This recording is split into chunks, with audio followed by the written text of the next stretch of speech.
जय सिया राम। मैं इंदु प्रकाश तिवारी आप सभी का स्वागत करता हूं। आज हमारे साथ हैं वैदिक ऊर्जा के संस्थापक, ज्योतिष, वास्तु, न्यूमरोलॉजी और तंत्र में शोध करने वाले पंडित श्री कृष्ण कुमार नगायच। आज मैं उनके साथ में रामचरितमानस के बहुत सारे जो कांड होते हैं, बाल कांड है, किष्किंधा कांड है, सुंदर कांड है और लंका कांड है, इन सभी के बारे में कुछ जानकारी चाहूँगा, जो कि वो हमें विस्तार से बताएंगे। अब मेरा एक सवाल यहाँ पे ये उठता है कि जो हमारा सुंदर कांड है, इसका नाम सुंदर क्यों पड़ा? ये मैं पंडित जी से पूछना चाहूँगा। गुरु जी, सुंदर कांड जो नाम है रामचरितमानस में, उसका नाम सुंदर क्यों पड़ा? नमस्कार इंदु जी, सभी दर्शकों को प्रणाम। जय जय सिया राम। और आपने प्रश्न किया है कि सुंदर कांड का नाम रामचरितमानस में सुंदर क्यों है। इससे पहले कि हम लोग इस प्रश्न को उत्तर जानने का प्रयास करें, आइए भगवान राम को प्रणाम कर लेते हैं। रामाय रामभद्राय रामचंद्राय वेधसे रघुनाथाय नाथाय सीताया पतये नमः। ओम हं हनुमते नमः। ओम श्री गुरुमंडलाय नमः। ओम कुलदेवताभ्यो नमः। ओम पितृदेवताभ्यो नमः। ओम इष्ट देवता श्री जगदम्बिकाय दुर्गा देव्यै नमः। जैसा कि इंदु जी आपने पूछा कि सुंदरकांड का नाम सुंदर क्यों है, तो अपने ज्ञान अनुसार जितनी मैं समझ पाया हूं सभी दर्शकों को और आपको बताने का प्रयास करूंगा। जी जी, बहुत कृपा होगी आपकी। सुंदर कांड का नाम सुंदर मेरे विचार से और मेरी समझ से मैं दो निष्कर्ष पे पहुंच पाया हूं। एक तो सुंदर कांड के वृतांत में जो भी घटनाएं हैं, उन घटनाओं में जीवन में जितने भाव होते हैं, प्रेम का, घृणा का, क्रोध का, अवसाद, प्रेम, संयोग, वियोग, है ना, खुशी, उत्साह, अति उत्साह, विश्वास, अति विश्वास, निराशा, आशा, ये जितनी भी भाव होते हैं किसी व्यक्ति के जीवन में, ये सुंदरकांड में आपको सारे के सारे देखने को मिलेंगे। एक बात। दूसरी बात यह है कि सुंदरकांड में जो सीख है, लर्निंग में, एक होता है सुंदरकांड पढ़ना, एक होता है उससे लर्निंग कि किस तरह की चीजें हम सीख सकते हैं जीवन में। आप लाइफ मैनेजमेंट, जैसे आप जीवन प्रबंधन के लिए सुंदरकांड सबसे आइडियल है। अगर कोई व्यक्ति सुंदरकांड से सीख करके, हम लोग कॉरपोरेट में या हमारे आज के जो छात्र हैं वो विदेशी लोगों की किताबें पढ़ते हैं, कोई जरूरत नहीं है। केवल सुंदरकांड में जो चीज है, पूरा का पूरा लाइफ मैनेजमेंट इस सुंदरकांड में है हिंदू जी। और जिस तरीके से आप जीवन में जिस तरह की घटनाएं घटती हैं और जो भी हम लोग, चाहे वो हम इमोशनल इंटेलिजेंस कह लें, हम लोग जो है वो किसी भी परिस्थिति को हैंडल करने की जो सूत्र हैं, वो सारे सुंदरकांड में हैं। तो सुंदरकांड से सीख करके आप अपने जीवन को सुंदर बना सकते हैं। आप अपने पूरे लाइफ को सुंदर बना सकते हैं। आप अपनी कंपनी को, अपने किसी भी संस्था को सुंदर बना सकते हैं। आप अपने जीवन में प्रकृति को सुंदर बना सकते हैं। आप अपने शरीर को सुंदर बना सकते हैं। हर तरीके से आप जीवन को सुंदर बना सकते हैं। और कॉर्पोरेट मैनेजमेंट के लिए भी, कोई आप व्यवसाय कर रहे हैं, कंपनी भी आप चला रहे हैं या आप लीडर हैं, मैंने सुंदरकांड से अच्छा कोई ग्रंथ ही नहीं देखा है। सब कुछ है उसमें। इसलिए शायद इसका नाम वाल्मीकि जी ने और तुलसीदास जी ने सुंदर कांड रखा है। अच्छा, इस वजह से इसको सुंदरकांड बोला गया है। जी। तो इसमें क्या क्या आता है गुरुजी? मतलब जैसे आपने सारे वो बताया कि गुस्सा है, वियोग है, प्रेम है, सारी चीजें बताई अभी। जी। तो ये कैसे कैसे हम कुछ समझ में आएगा कि यहाँ पे क्या क्या कहाँ पे है? जी, मैं आपको निश्चित रूप से बताने का प्रयास करूंगा। देखिए, सुंदरकांड की हम लोग इस यात्रा में, जी बहुत लंबा हो जाएगा, लेकिन एक एक दो दो हर एपिसोड में कुछ ना कुछ इसका डिस्कस करके और आगे बढ़ेंगे। जी बिल्कुल, एक एपिसोड में और तो बहुत मुश्किल है जी, और दर्शकों से भी निवेदन करेंगे वो कमेंट में जरूर बताएं कि कैसा लगा उनको। देखिए, सुंदरकांड प्रारंभ कहाँ से होता है? सुंदरकांड प्रारंभ होता है कि सभी लोग जो है जब पता चलता है कि माँ जानकी जो है वो लंका में है, तो उनके बारे में पता लगाने के लिए जी कि कोई ना कोई व्यक्ति जाए और ये पता करके आए कि वो किस स्थिति में है, किस अवस्था में है, लंका किस तरीके का देश है, क्या वहां व्यवस्था है, ताकि उसके लिए फिर समुचित तैयारी की जा सके, किस किस तरीके से प्लान बनाया जा सके उनको वापस लाने का है। यहां से सुंदरकांड ये चालू हो रहा है। अब देखिए कि सबसे ये एक नया प्रोजेक्ट है, आप ऐसे मानिए। जी बिल्कुल, सीता जी को पता लगाना है तो एक प्रोजेक्ट हो गया। और बीच में है लंका के, और जहां पे भी ये टीम है हमारी भगवान राम की और सुग्रीव वगैरह की, किष्किंधा जिसको बोलते हैं, पर्वत के बीच में समुद्र है। ठीक है जी। तो ये काम किसको सौंपा जाता है? जामवंत जी को।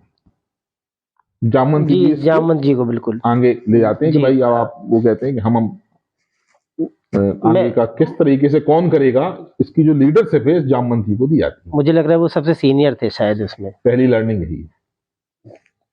ये भगवान राम की लीडरशिप देखिए, उनको भगवान हनुमान शक्तिशाली, वीर बजरंगबली, सुग्रीव भी थे, अंगद भी थे, लेकिन जब प्लानिंग की बात आई तो भाई तो उन्होंने किसको सौंपा? सबसे एक्सपीरियंस व्यक्ति को।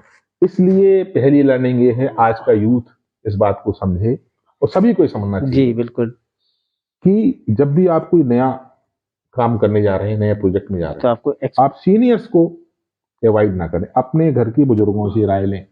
एक्सपीरियंस बहुत जरूरी है, उनकी छत्र छाया में काम करें। जी, आपके सफल होने की चांसेस बढ़ जाएंगे। बिल्कुल बढ़ जाएंगे, बिल्कुल, अगर आप उनके मार्गदर्शन में चलेंगे। ठीक है। दूसरी लर्निंग यहां से आती है कि जामवंत जी की लीडरशिप देखिए। अब यहाँ पे सबसे पहले अंगद आते हैं। जी, ठीक है ना। अंगद कहाई जाऊं मैं पारा, जिये संशय कछु फिरती मारा। यहाँ पे अंगद आ गए। जी, जामवंत जी से कह रहे हैं कि मैं चला तो जाऊंगा, समुद्र लांग सकता हूं, लेकिन आने में संशय है। अच्छा, क्या संशय? संशय है मतलब ही इज नॉट कॉन्फिडेंट कि हम चले तो जाएंगे, लेकिन हम लौट आएंगे नहीं कह सकते हम, ये अंगद ने कहा। ठीक है ना। तो ये देखिए, ये एक्सेप्टेंस, ये भी सीखने की बात है। तो जैसे आप कोई घर पे काम करते हैं जी, तो आप क्लैरिटी होना चाहिए, आदमी को अपने बारे में पता होना चाहिए, मैं क्या कर सकता हूँ, क्या नहीं कर सकता हूँ, और उसके बारे में। अब अंगद चुपचाप रहते कि जामवंत जी कह रहे हम चले जाते, और फिर वो काम नहीं पूरा कर पाते, तो आपका जो भी आप एज ए टीम मेंबर जी, जो आपका ऑब्जेक्टिव उसको आप अचीव नहीं कर सकते हो। तो टीम मेंबर्स को भी कम्युनिकेशन आना चाहिए अपने लीडर्स को। नहीं कर पाऊंगा तो स्पष्ट तौर पे बोले कि मैं नहीं कर पाऊंगा। बेसिकली कहीं पे अगर कुछ इंप्रूवमेंट की जरूरत है, तो जो भी है इंप्रूवमेंट की जरूरत है, या किसी और को असाइन किया जाए, हाँ, किसी आप नहीं कर पाएंगे तो ऐसे व्यक्ति का चुनाव किया जाए जो कर सकता है, जो कि जामवंत जी ने किया। जी, किसको चुना उन्होंने? हनुमान जी को चुना। और हनुमान जी को अपने बारे में नहीं पता था, लेकिन जामवंत जी को पता था। कहने का अर्थ ये है कि अगर आप लीडर हैं तो अपनी टीम मेंबर्स की स्ट्रेंथ, वीकनेसेस आपको पता होनी चाहिए। ठीक है ना। और तभी आप उस प्रोजेक्ट को आगे बढ़ा सकते हैं। ये दूसरी लर्निंग जी, ठीक है। तीसरी लर्निंग ये है कि जामवंत जी उनको, हनुमान जी को उनके बारे में बता रहे हैं, उनकी स्ट्रेंथ के बारे में बता रहे हैं, उनको कॉन्फिडेंस दे रहे हैं, है ना, कि आप जो है वो लंका जाकर के, और आपके अंदर ये क्षमताएं हैं, आपको ये सब भगवान से आपको आशीर्वाद प्राप्त है कि आप हवा में उड़ सकते हैं। ठीक है ना। तो एज ए लीडर आपको अपने एम्प्लॉय को बूस्ट करना पड़ेगा, उसको कॉन्फिडेंस देना पड़ेगा, उसको आत्मविश्वास करना पड़ेगा। आपके घर में छोटे छोटे बच्चे हैं, उनकी कमियां हम लोग बताते रहते हैं कि तुमको ये नहीं आता, तुमको ये नहीं आता, तुम ये नहीं कर सकते, तुम ये नहीं कर सकते, तुम बिल्कुल नालायक हो, ऐसे होता है। लेकिन एज ए पेरेंट्स आप सीखिए जामवंत जी से। ठीक है ना। वो उन्होंने अंगद के बारे में कोई चर्चा नहीं की, अंगद ने कहा ठीक है। हनुमान, आपको ये पता होना चाहिए और उनके बारे में आप पॉजिटिव बातें करिए। जैसे ही आप पॉजिटिव बात करेंगे, उस व्यक्ति का जो आत्मविश्वास है दिन दूना और रात चौगुना बढ़ जाता है। बिल्कुल, स्ट्रेंथ भी पता मतलब जी, आप उनको बताएँगे कि जी, आपके अंदर ये जी, स्ट्रेंथ है, तो जी। उसका कॉन्फिडेंस डेफिनिटली कौन सु काज कठिन जग माही, जो नहीं होई तात तुम पाही। ये जामवंत जी हनुमान जी को कह बोले रहे कि हैं। ऐसा कौन सा काम है जो आपके लिए कठिन है। तो ये अपने टीम मेंबर्स को कॉन्फिडेंस देना, उनके बारे में स्ट्रेंथ बताना, अपने बच्चों को बताना कि नहीं बेटा तुम कर सकते हो, ठीक है ना। अपने मित्रों को एक कॉन्फिडेंस देना कि आप कर सकते हैं, क्योंकि मित्रों को भी एक दूसरे के बारे में पता होता है। पता होता है। तो जी, एक कॉन्फिडेंस देना टीम के लिए, परिवार के लिए, सफलता के लिए बहुत जरूरी है। अब आप एक दूसरा एक लर्निंग देखिए लाइफ की। राम काज लगी तब अवतारा, सुनतहि भयउ पर्वताकार। ये हनुमान जी का रिएक्शन देखिए कि जैसे ही उनको ये पता लगा कि हम भगवान राम के लिए कुछ काम कर सकते हैं, मैं अपने बॉस के लिए कुछ काम कर सकता हूं, सुनते ही भयउ पर्वताकार, सुनते ही वो पर्वत के समान हो गए।